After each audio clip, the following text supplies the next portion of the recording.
Hi YouTube, this is Mary once again. I'm coming to give you a quick video about one of the books I've written. As you know, I'm an author and I've written 7 or 8 books. Two of them are autobiographies and the rest of them are fiction books. But what I'm going to do is do some videos about the books, try to promote them because I can do something and move on to something else and forget what I've done. Sometimes I forget that I've even written books since I'm not writing right now. I'm kind of involved in some other projects, but I'm going to get back to writing. Today I'm going to talk about this book that I wrote called Nobody's Here But Us, Looking for God in All the Wrong Places. I'll show you the front cover.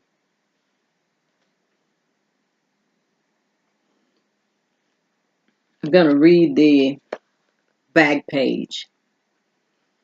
Everybody can't be right. Therefore, everybody can't be wrong. Imagine what our world would be like if there were no God or a devil, only us against ourselves. What kind of world would this be?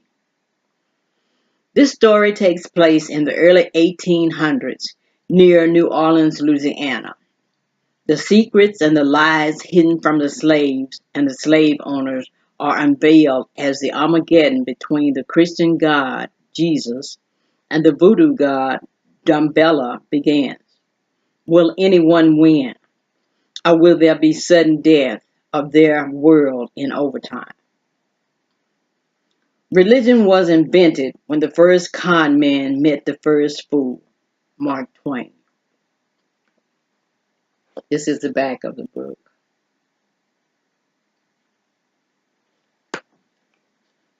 The story is about twin sisters and brothers. They were slaves. Their name was Octavius and Octavia.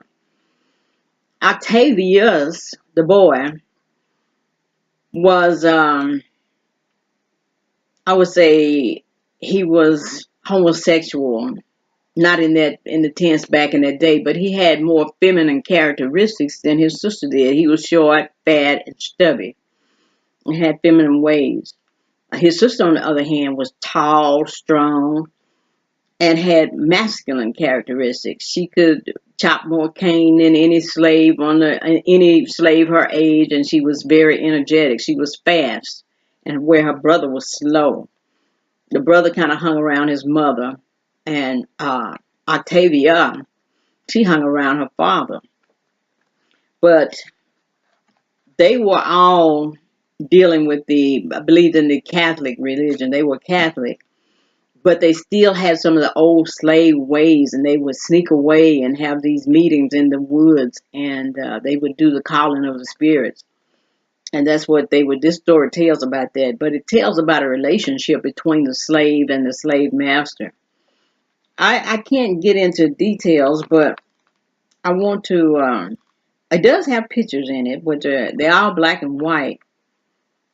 But what I'm going to do is read one of the reviews. You can get the reviews of it on Amazon.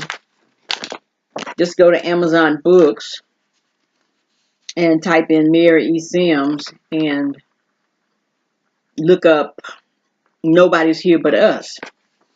And you can read the reviews, but I'm going to read just a couple of reviews. This review is by John J. Stroughton. It's on January the 14th, 2005. So I guess that's when I wrote the book, 2015.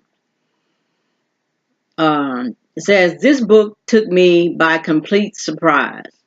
The first few lines of the description drew me in, particularly given my dislike for organized religion being promoted as absolute fact. Once upon a time, indeed. However, once I had the actual book and began delving into the story, the themes being discussed were far more complex and intriguing.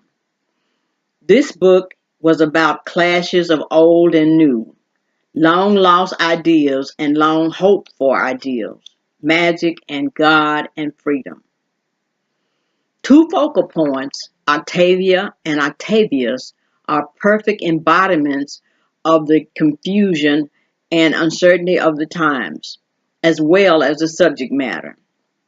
The entire cast, both good and evil, play their part to perfection, and the entire narrative is tangled with mystery, magic, and things most of us no longer understand.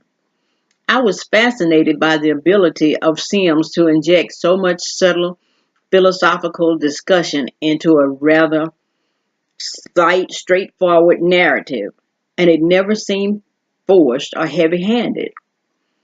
This was thoughtful not only in a historical context but also in present day time.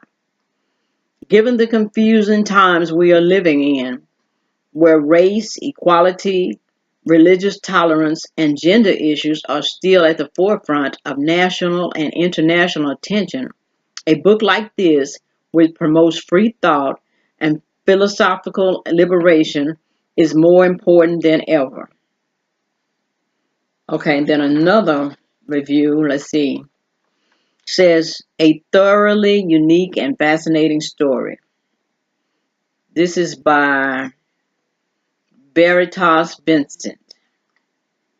Let's see, Vincent. I can confidently say that I've never read a book quite like this before. It was half historical fiction, half fantasy, with some thriller, action, romance, and philosophy thrown in. To call the book allegorical or overly reflective would cheapen the complex the world Sim was able to create. A stunning replica of the world that we only read about in history books. Capturing the time before the 1800s is challenging, if not impossible, without a massive amount of research and planning to maintain the integrity of the time period, the language, and the belief system.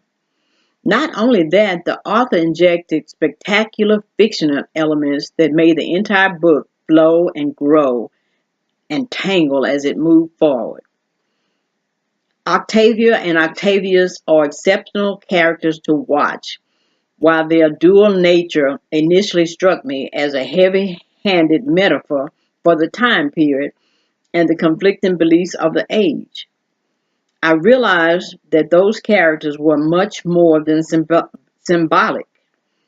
I thoroughly enjoyed watching the lives of these passionate characters, all of them determined to achieve their own ends in such a bizarre and terrifying time in our nation's history.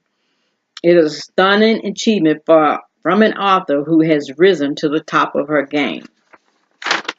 So that's the a couple of the reviews. They gave me 5 stars, and this I think it's about 7 reviews, and they all came out with 5 stars.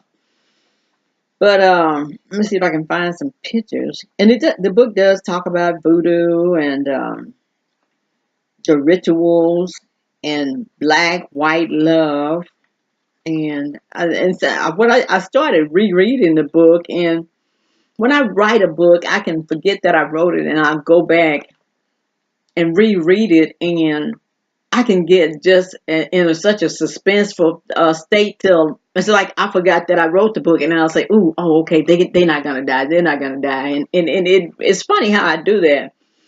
Even when I did the book Going Home Another Way, I reread it, and I mean I wrote it, and then I go back and reread the book and get nervous while I'm reading it, and I guess because it's it's it's hard for me to fathom the things that I went through in that particular story.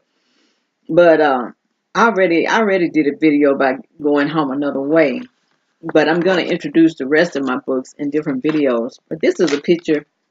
Let me show you. This is a picture of the twin Octavia. It's not a picture of her, but it's a picture that I found on Google, and this is what I used to represent Octavia.